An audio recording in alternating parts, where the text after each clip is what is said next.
Masalah poligami, seperti apa sih sebetulnya hukum di Indonesia? Bagaimana dengan status anaknya kalau pernikahannya tidak ada buku nikahnya? Kan Undang-Undang Perkawinan nomor 1 tahun di Malaysia untuk orang Islamnya sendiri menggunakan undang-undang syariah.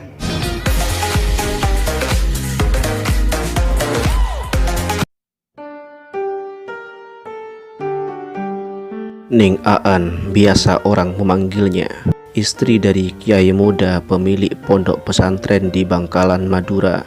Beliau adalah Kiai Haji Karor As-Sehal. Namun sayang seribu sayang, di usia 12 tahun pernikahannya tak kunjung dikaruniai keturunan. Sementara kelak harus ada pewaris dan pengurus pondok pesantrennya untuk terus melancarkan dakwah. Neng Aan pun ambil langkah yang tak biasa dilakukan oleh seorang istri. Ia mencari wanita solehah untuk menjadi istri kedua dari suaminya, hingga terjadilah pernikahan suami dengan wanita pilihannya. Neng Aan ikhlas demi masa depan pondok pesantren tempat orang mencari ilmu agama.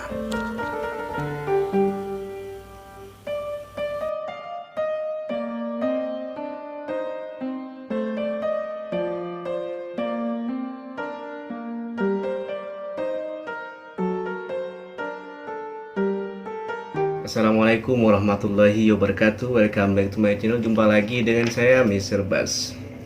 Apa kabar Anda hari ini? Semoga dalam keadaan baik-baik saja, sehat walafiat dan dimurahkan rezekinya. Amin ya robbal alamin. Kata orang, katanya ya, kalau istri pertama rela untuk dipoligami itu katanya imbalannya adalah surga. Biasanya kan kebanyakan adalah suaminya yang mencari istri kedua. Dan ini justru istri pertamanya yang mencarikan istri kedua untuk suaminya, untuk mendapatkan keturunan, untuk melanjutkan ukhuwah Islamiyah dengan cara mengurus pondok pesantren ke depannya. Ngomong-ngomong masalah poligami, seperti apa sih sebetulnya hukum di Indonesia? Poligami di Indonesia hukumnya adalah legal atau diperbolehkan berdasarkan Undang-Undang Perkawinan nomor 1 tahun 1974 pasal 3 ayat 2. Namun walaupun poligami diperbolehkan, dilegalkan, tapi persyaratannya tidak mudah. Ada beberapa persyaratan yang harus dipenuhi. Apa saja persyaratannya itu? Menurut pasal 4 ayat 2 poin 1, istri tidak bisa menjalankan kewajibannya sebagai istri. Poin 2 adalah istri mendapatkan cacat badan atau penyakit yang tidak bisa disembuhkan. Dan poin ketiga adalah istri tidak dapat melahirkan keturunan. Kemudian setelah memenuhi pasal 4 ayat 1 tadi, maka ada beberapa persyaratan yang harus dipenuhi kalau ingin mengajukan ke pengadilan. Jadi setelah memenuhi persyaratan tadi itu tidak selesai di situ saja, tapi masih ada persyaratan-persyaratan untuk mengajukan berpoligami kepada pengadilan. Apa saja syarat-syarat yang harus dipenuhi menurut undang-undang? Pasal 5 ayat 1 untuk dapat mengajukan permohonan kepada pengadilan sebagaimana dimaksud dalam pasal 4 ayat 1 undang-undang harus dipenuhi syarat-syarat sebagai berikut. A. Ada persetujuan dari istri atau istri-istri. B. Adanya kepastian bahwa suami mampu menjamin keperluan hidup istri-istri dan anak-anak mereka. C. Adanya jaminan bahwa suami akan berlaku adil terhadap istri-istri dan anak-anak mereka. Pasal 5 ayat 2. Persetujuan yang dimaksud pada ayat 1 huruf A pasal ini tidak diperlukan bagi seorang suami apabila istri-istri tidak mungkin diminta persetujuan dan tidak dapat menjadi pihak dalam perjanjian, atau apabila tidak ada kabar dari istrinya selama sekurang-kurangnya 2 tahun, atau karena sebab-sebab lainnya yang perlu mendapatkan penilaian dari hakim pengadilan.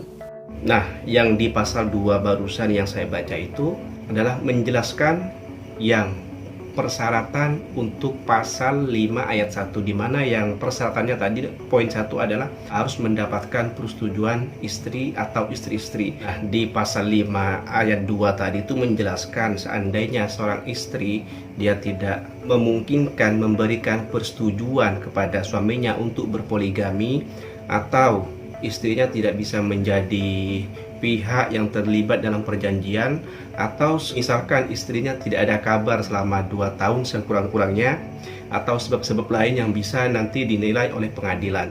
Nah, seandainya pernikahan itu tidak dapat izin dari istri, tidak memberitahu istri, atau tidak dapat izin dari negara, apakah boleh menikah?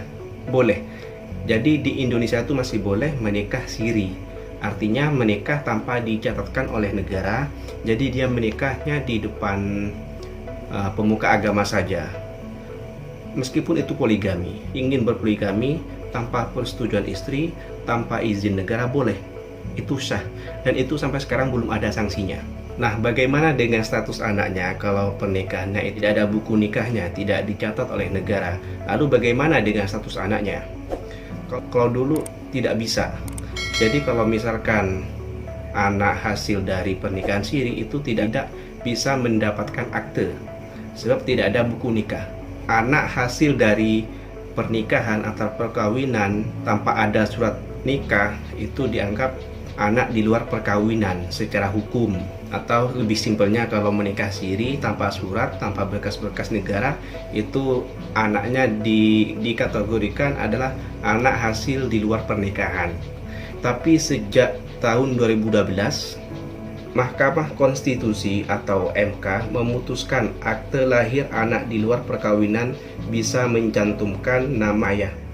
Anak ini juga diakui secara hukum dan memiliki hak perdata atas ayahnya.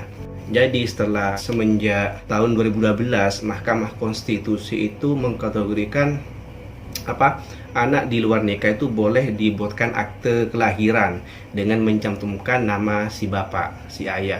Dengan begitu, si anak ini boleh mendapatkan hak-hak perdata dari si ayah. Misalkan harta warisan, hak-hak yang semestinya dia dapatkan gitu. Nah, sekarang saya mau tanya, untuk di Malaysia ini kan untuk orang Islamnya sendiri menggunakan undang-undang syariah, diberlakukan undang-undang syariah untuk warga Islam. Tentunya poligami ini kan diperbolehkan, tentunya dengan syarat-syarat yang sudah dicantumkan dalam hukum syariat. Apakah betul begitu, ataukah dalam hal poligami ini ada kelainan dari hukum syariah itu sendiri, mungkin ada modifikasi atau apa? Boleh komen di kolom komentar bagaimana hukum poligami di sini dan bagaimana syarat-syaratnya yang harus dipenuhi. Apakah sama persis dengan hukum syariah atau ada modifikasi menyesuaikan dengan zaman yang ada sekarang? Oke, itu saja yang boleh saya kongsi. Intinya di Indonesia boleh berpoligami, itu dilegalkan dengan syarat-syarat dan ketentuan-ketentuan yang harus dipenuhi.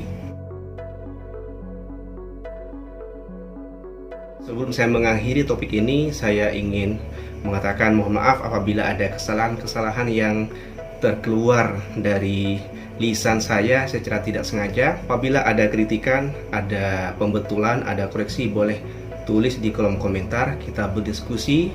Mari kita belajar bersama-sama di kolom komentar. Baik, sampai di sini. Kalau Anda suka dengan video ini, boleh di like. Kalau Anda merasa video ini bermanfaat, boleh di share ke sosial media Anda agar teman-teman Anda boleh menyaksikan video ini. Dan jangan lupa untuk subscribe, nyalakan tombol loncengnya agar mendapatkan notifikasi bila ada postingan baru dari channel ini.